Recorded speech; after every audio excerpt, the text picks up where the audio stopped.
Hi there. Thank you for watching. I just want to say that right now. I don't get to say that in every video, and I should make a ritual out of it. But thank you for watching. So, I know it's going to seem weird because a lot of people have known me for a while, friends, co-workers, family, and it probably seems weird that I am now coming out of the closet, sort of say, about my Christianity. The fact is, it's new to me, and it was more important to me in the beginning to work on myself, to get myself right with Christ and with God and with the Holy Spirit, so that they could work with me and work me into what I need to be, what they want me to be. So, to keep it short and sweet, and that took months. That took months. I had a lot of stuff that I was just convicted about that I had to kill off in my life. It was mostly anger, lust, judgmental, being totally judgmental, and it's weird now because, like, when things happen now that, you know, I've always had around, like, hurrying up to get to a destination on time because I'm running late and I've got all kinds of errands, and when there are people around me, I can tell that I have scarred them with my attitude, because when I get in, like, this hurry up mode, everybody starts getting out of the way and making sure they don't step on my feet, and do you need anything? Because I'll be over here. If you need anything, you call me, right? And I'm looking at these people like, what are you doing? Like, do you want to help or do you not want to help? Like, I've got stuff to do, but I don't know what you're doing over there. And I'm looking at this and I'm realizing, man, they're just doing everything in their power to not make me mad. And that was something I was really good at and really quick at, was getting mad. And so I'm sorry for all that. And with the lust, I mean, look, there's a lot to it. I mean, it's not something I'm going to get into in a video like this, and it's not for the public to make known publicly, because it's not what you think, first of all. Okay, I never thought you could be addicted to pornography. I never thought that before. Never thought in a million years that there was any kind of problem with that. And if you don't think there's a problem with that, why would you ever stop? Like, that's where I was. Okay, didn't think it was a problem, had no reason to stop. That's life. People do it, and who cares? Well, now I understand.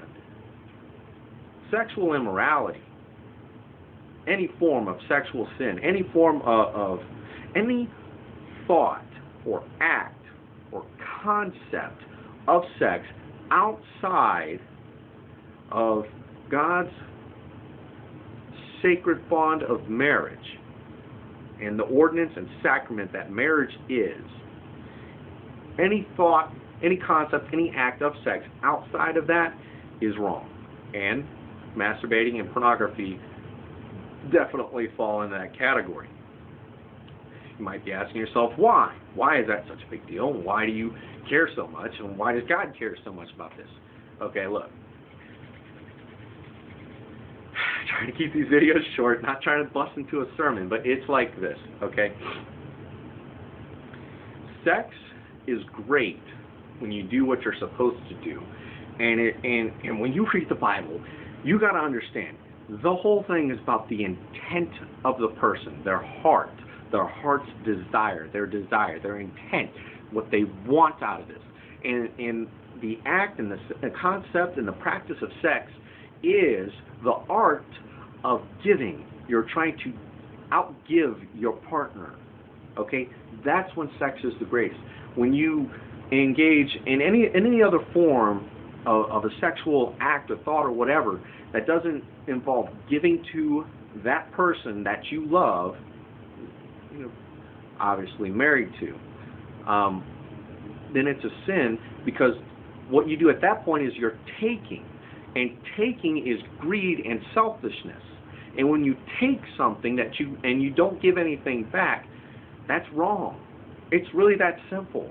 Okay? And so, yeah, you can put it in a sexual lust kind of way, or in a sexual way with consideration of lust. You can say the same thing about greed with money or objects. You can say it about a relationship with anybody. I mean, not just, you know, similar age dating or whatever you want to call it type relationship, but, you know, mother and father, brother and sister, you know, if you're taking from that relationship and you're continually taking and taking and taking, you're not giving anything back, that's wrong. All right? So we see how that works?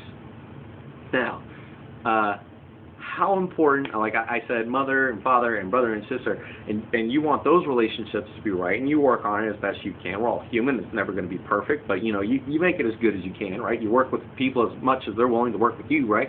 Well, how important do you think it is to get that relationship right with the creator of the whole universe? Just putting that out there, right?